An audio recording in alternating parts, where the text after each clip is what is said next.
Assalamu alaikum.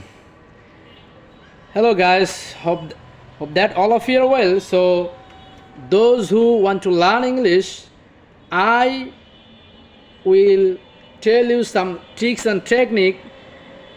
This if you follow these tricks and technique, if one day you will become a fluent English speaker, I believe that. So I follow these tricks and technique. So first of all, you have to be patient. আপনাকে ধৈর্য ধরতে হবে। যদি আপনি ধৈর্য ধরতে পারেন, ইংরেজির সাথে লেগে থাকতে পারেন, তাহলে আপনি সাকসেস হবেন। If you want to speak in English, you have to stick with learning English.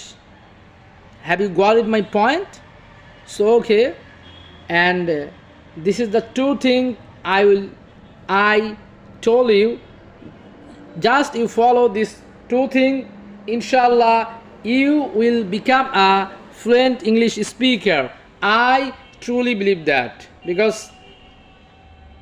just I can speak a little. Thank you so much.